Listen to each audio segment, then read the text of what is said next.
Smoking करने से दिल की बीमारियों का खतरा और हार्ट अटैक का खतरा जो है वो 2 से 4 गुना बढ़ जाता है। कार्बन मोनोऑक्साइड जो स्मोक के अंदर जो एक गैस होती है वो हमारे ब्लड में जो हीमोग्लोबिन होता है उसमें से जो ऑक्सीजन जो हीमोग्लोबिन होता है वो ऑक्सीजन को कैरी करता है हमारे जो ऑर्गन्स में, तो वो उसको रिप्लेस करता है। तो उससे जो है ऑक्सीजन की कमी हो जाती है। जो बहुत ज़्यादा अल्कोहल लेती हैं और सुबह जब वो उठते हैं तो उनके जो अगर वो कईयों को इतनी आदत पड़ जाती है कि अगर वो ना ले तो उनकी हार्ट बीट बहुत फास्ट होती है। क्या ऐसा भी होता है? कुछ उसका रिलेशन रहता है? दर्शकों, आजकल दिल की बीमारियों का खतरा और हार्ट अटैक का खतरा काफ़ी ज़्यादा बढ़ गया है और पहले बढ़ती उम्र के साथ हार्ट अटैक और दिल की बीमारियों के मामले हम देखते थे, लेकिन अब जो है बहुत कम उम्र में बहुत ही यंगस्टर में भी हार्ट अटैक के मामले सामने आ रहे हैं। लेकिन क्या आप जानते हैं कि स्मोकिंग करने से दिल की बीमारियों का खतरा और हार्ट अटैक का खतरा जो है वो 2 से 4 गुना बढ़ जाता है। यह क्यों होता है, यह हम आपको बताएंगे इस वीडियो में। हमारे साथ बातचीत के लिए मौजूद हैं डॉक्टर जितेंद्र ठाकुर, जो कि श्री हरिहर अस्पताल में एज अ कार्डियोलॉजिस्ट अपनी सेवाएं दे रहे हैं। डॉक्टर साहब, बहुत बहुत स्वागत है आपका एक बार फिर से। Thank you ma'am. सर, जो स्मोकिंग होती है क्या वो सही है कि उसका जो है वो इम्पैक्ट हार्ट पर पड़ता है और हार्ट अटैक और दिल की बीमारियों का खतरा जो है कहीं ना कहीं 2 से 4% बढ़ जाता है? हाँ, बिल्कुल सही कहा मैम आपने। देखिए, जो स्मोकिंग है कंपैरिजन करेंगे नॉन स्मोकर से, तो हार्ट अटैक का रिस्क है वो 4 टाइम्स ज़्यादा रहता है।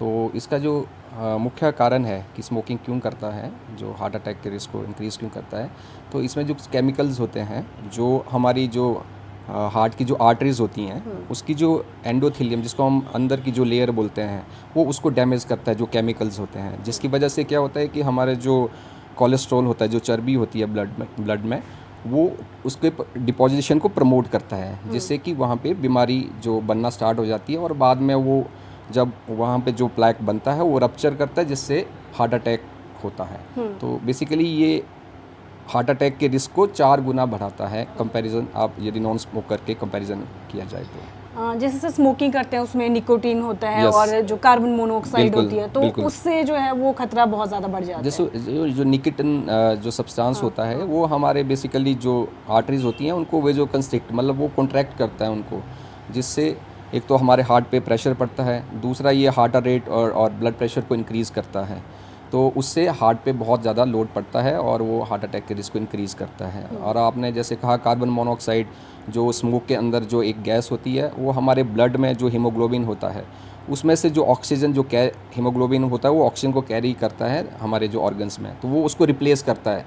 तो उससे जो है ऑक्सीजन की कमी हो जाती है। तो यदि हार्ट में यदि ऑक्सीजन की कमी होगी तो वो हार्ट की जो डिसीज़ है उसके रिस्क को बढ़ाता है। डॉक्टर साहब, ये जैसे हमने बात की स्मोकिंग यानी धूम्रपान की, लेकिन क्या जो अल्कोहल बहुत ज़्यादा लेते हैं उनके केस में भी ये चीज़ रहती है?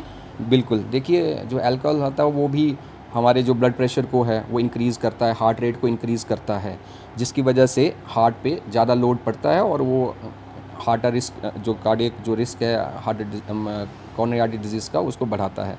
दूसरा, ये ज़्यादा एक्सेसिव यदि हम अल्कोहल लेंगे तो उससे हमारा हार्ट भी कमज़ोर होने का, जिसको हम डायलेटेड कार्डियोमायोपैथी बोलते हैं, उसका रिस्क भी रहता है। और कई बार धड़कन भी इरेगुलर होने का रिस्क रहता है। यदि हम बिंज ड्रिंकिंग लें तो उससे भी जो एक बीमारी होती है एट्रियल फिब्रिलेशन, जिसमें हार्ट रेट बहुत तेज़ हो जाता है, इरेगुलर हो जाता है, उसका रिस्क भी ज़्यादा होता है। सर, एक चीज़ मैं और पूछना चाहूँगी।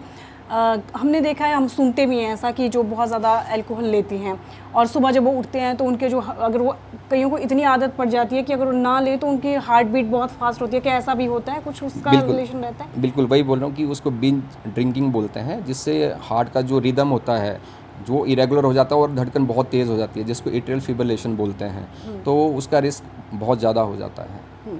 सर, क्या करना चाहिए इससे बचने के लिए? देखिए, स्मोकिंग तो मैंने जैसे बताया कि सबसे डेंजरस रिस्क फैक्टर है हार्ट डिजीज़ के लिए, तो सबसे पहले इसको क्विट करना पड़ेगा। तो इसको क्विट करने के लिए आपके लिए कुछ मेडिसिन हैं या कुछ आप पैचेस ले सकते हैं, जैसे निकोटिन पैचेस हैं या गम्स हैं, उससे आपको विड्रॉल सिम्टम ना आए तो वो आप ले सकते हैं, या साइकेट्रिक कंसल्टेशन ले सकते हैं। कुछ मेडिसिन आती हैं वेनिसिलिन या बुप्रोपियोन, जो कुछ मेडिसिन आती हैं वो आपको साइकेट्रिस्ट एडवाइस कर सकता है और आप उससे क्विट कर सकते हैं। आफ्टर क्विटिंग आपका जो रिस्क है आफ्टर 1 साल के बाद जो हार्ट अटैक का रिस्क है वो 50% कम हो जाता है यदि आप स्मोकिंग को क्विट करेंगे, और आफ्टर 5 इयर्स जो रिस्क है हार्ट अटैक का वो इक्वल हो जाता है नॉन स्मोकर के। ओके। तो ये देखिए, हमने आपको बताया आज कि जो आप अल्कोहल लेते हैं, स्मोकिंग करते हैं, तो जो रिस्क है हार्ट अटैक का या फिर दिल की बीमारियों का बहुत ज़्यादा बढ़ जाता है और फिर जो है वो बहुत ज़्यादा कॉम्प्लिकेशन आ जाती है। इसके अलावा बहुत सारे और भी फैक्टर होते हैं हार्ट अटैक के, खान पान, लाइफस्टाइल, उस पर हम नेक्स्ट वीडियो पर चर्चा करेंगे। लेकिन आज के हमारी वीडियो का मेन जो फोकस था वो था स्मोकिंग और अल्कोहल। सर, आपका बहुत बहुत शुक्रिया, आपने इतनी तमाम जानकारी हमारे दर्शकों के साथ साझा की, उसके लिए बहुत बहुत thank you sir. Thank you. तो ये थे हमारे साथ डॉक्टर जितेंद्र ठाकुर, जो कि श्री हरिहर अस्पताल में एज अ कार्डियोलॉजिस्ट अपनी सेवाएं दे रहे हैं। सर आपको यहाँ पर 7 दिन 24 घंटे अवेलेबल रहेंगे आपकी सेवा के लिए। आपको जब मर्जी कंसल्ट कराना होगा आप यहाँ पर करवा सकते हैं। Thank you sir. Thank you. Facebook पर पोलस्टार हिमाचल का पेज लाइक करें और यूट्यूब पर हमारा चैनल सब्सक्राइब करना ना भूलें।